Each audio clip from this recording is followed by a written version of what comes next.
श्री स्वामी समर्थ. तुम्हा सर्वांचं माझ्या चॅनलमध्ये मनापासून स्वागत आहे. तर बघा, परवा आहे आषाढी एकादशी. आषाढी एकादशीला आपल्याला काही सेवा आणि उपाय करायचे आहेत. आजच्या व्हिडिओमध्ये तुळशीचे काही खास उपाय आपल्याला आषाढी एकादशीच्या दिवशी करायचे असतात. हे उपाय या दिवशी केल्याने आपल्या घरामध्ये सुख शांती समृद्धी नांदेल. सर्व अडचणीवरनं तुम्हाला मार्ग मिळेल.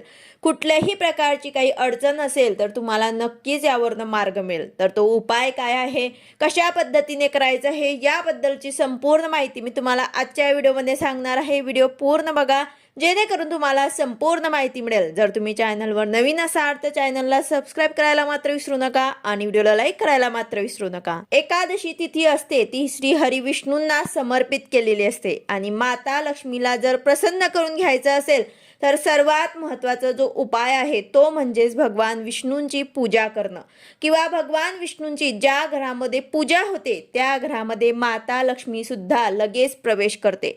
कारण अशा ठिकाणाहून माता लक्ष्मी कधीही निघून जात नाही. बऱ्याच वेळा आपल्याला असं बघायला मिळतं की आपल्या आयुष्यामध्ये आपण प्रयत्न करतोय, मेहनत करतोय, पण आपल्याला यश मिळत नाही आहे. परंतु आपल्या हातामध्ये पैसा टिकत नाही. पैसा आला की लगेच तो संपतोय किंवा पैसाच येत नाही. अशा बऱ्याच प्रकारचे अडचण, असे बरेच प्रॉब्लेम आपल्या आयुष्यामध्ये होत असतात. तर आपल्या आयुष्यामध्ये दैनंदिन जीवनामध्ये आपल्याला बघायला मिळतं की आपल्याला या प्रॉब्लेममधनं सुटका हवी असेल आणि आपलं दारिद्र्य जे आहे ते दूर करायचं असेल तर या दिवशी आपण काही उपाय केले तर त्याचा खरंच आपल्याला फायदा होत असतो. कारण ही एकादशी जी असते ही भगवान विष्णूंना समर्पित असते. पण या दिवशी बरेच काही उपाय करू शकतो आणि त्यातलाच एक महत्त्वाचा उपाय मी तुम्हाला आजच्या व्हिडिओमध्ये सांगणार आहे. तो म्हणजे तुळशीच्या पानांचा आपल्याला हा उपाय करायचा आहे. आपल्याला माहिती आहे की भगवान श्रीहरी विष्णूंना, भगवान विठ्ठलांना, बाळकृष्णांना, हे सर्व देवांना तुळशी पत्र जे आहे ते अत्यंत प्रिय आहेत. पण कोणतीही पूजा करत असतो तर त्यांना पत्र वाहिलेच गेले पाहिजे. आता एकादशीच्या दिवशी आपण तुळशी पत्र जे आहे ते तोडायचे नसतात. तर आपण काय करायचं की एकादशीच्या आदल्या दिवशीच आपण तुळशी पत्र तोडून ठेवायचे आहे. आपण कोणताही नैवेद्य दाखवणार असाल तर त्यावर आपल्याला तुळशी पत्र ठेवायलाच हवं. कारण भगवान तुळशी पत्र ठेवलेले नैवेद्य स्वतः ग्रहण करत असतात असं म्हटलं जातं. तो नैवेद्य देवांपर्यंत जात असतो असं म्हणतात. तर आपल्याला या दिवशी तुळशी पत्र नैवेद्यासाठी घरी आपण जर श्री हरी विष्णूंची, श्री विठ्ठल रुक्मिणीची पूजा किंवा बाळकृष्णांची पूजा जर करणार असाल तर तुम्हाला तुळशी पत्र जे आहे ते वाहायचे आहे. एकादशीला तुळशी पत्र तोडायचे नसतात, म्हणून आदल्या दिवशी तुम्हाला जितकी तुळशीची पत्र लागणार आहे ते तुम्हाला तोडून ठेवायचे आहे.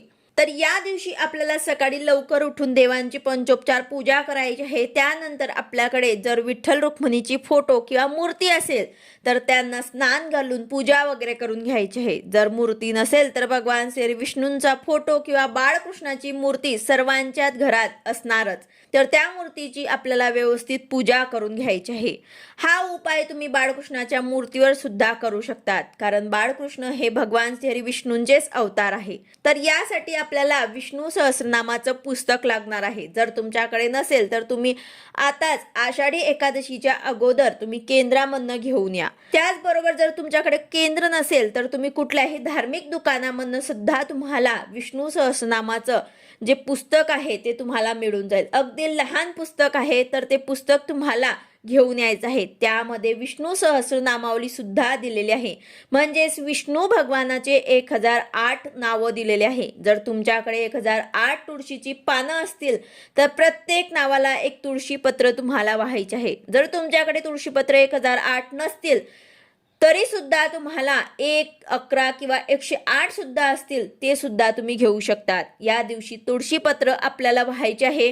तर अशा प्रकारे 1008 नावं घेऊन आपण भगवान श्री विष्णूंना अभिषेक घालायचा आहे. आता जर तुमच्याकडे 1 तुळशी पत्र असेल किंवा 11 किंवा 5 असतील, जेवढे असतील तेवढे तुम्हाला काय करायचं की तुम्हाला एकच जर तुमच्याकडे तुळशी पत्र असेल तर आपल्याला देवघरासमोर बसल्यानंतर पूर्ण विष्णू सहस्रनामावली जी आहे ते पूर्ण वाचन करायचे आहे. आणि जे एक तुळशी पत्र आहे ते तुम्हाला आपल्या हातामध्ये, उजव्या हातामध्ये घेऊन बसायचं आहे. नंतर पूर्ण वाचन करून घ्यायचं आहे आणि पूर्ण वाचन झाल्यानंतर भगवान श्री विष्णूंना अर्पण करून द्यायचं आहे. जर आता तुमच्याकडे विष्णू सहस्रनामाचे पुस्तक नसेल तर तुम्ही ओम नमो भगवते वासुदेवाय नमो या मंत्राचा जप करून सुद्धा तुळशीपत्र वाहू शकतात. या उपायाने तुमच्या प्रत्येक गोष्टी म्हणजेच मानसिक शांतता लाभेल. ऐकत नसतील किंवा कुटुंबात सुद्धा काही अडचण असेल तर ते सुद्धा तुमची दूर होईल. जे इच्छा बोलणार, मनोकामना बोलणार, त्या दिवशी तुमची ते इच्छा पूर्ण होईल. फक्त तुम्हाला जेवढे असतील तेवढे तुळशीपत्र भगवान श्री विष्णूंना किंवा राम असतील, विठ्ठल रुक्मिणी किंवा बाळकृष्णाची मूर्ती जे तुमच्याकडे असेल त्यावर तुम्हाला अर्पण करायचे आहे. त्यानंतर आता तुळशीची संबंधित काही सोपे उपाय आपल्याला करायचे आहे. एकादशी तिथीला श्री विष्णूंसह तुळशी पूजनाला विशेष महत्व आहे. या दिवशी तुळशीच्या रोपासमोर तुपाचा एक दिवा लावा. असे केल्याने तुळशी माता धन, सुख आणि समृद्धीचा आशीर्वाद देत असते. त्यानंतर देवशयनी एकादशीच्या दिवशी तुळशी मातेला शृंगाराचे साहित्य अर्पण करा. असे केल्याने महिलांना अखंड सौभाग्याचा आशीर्वाद लाभतो. त्यानंतर आषाढी एकादशीला उसाचा रस जो आहे तो सुद्धा आपल्याला तुळशी मातेला अर्पण करायचा आहे. उसाचा रस अर्पण करणे देखील खूप शुभ मानले जाते. यानंतर आषाढी एकादशीला तुळशीची विधिवत पूजा करून आरती करा. या दिवशी तुळशीची पानं मात्र तोडू नका. तर अशा प्रकारे आपल्याला तुळशी मातेची संबंधित हे काही उपाय त्याचबरोबर पूजा करायची आहे. आपल्याला हा उपाय करायचा आहे. तुमच्याकडे 1 असो किंवा 1008 असो तुळशीपत्र हे भगवान विष्णूंना खूप प्रिय आहे. जर आपण हा उपाय केला तर आपल्या घरातली दारिद्र्य जी आहे ती कायमची निघून जाणार आहे.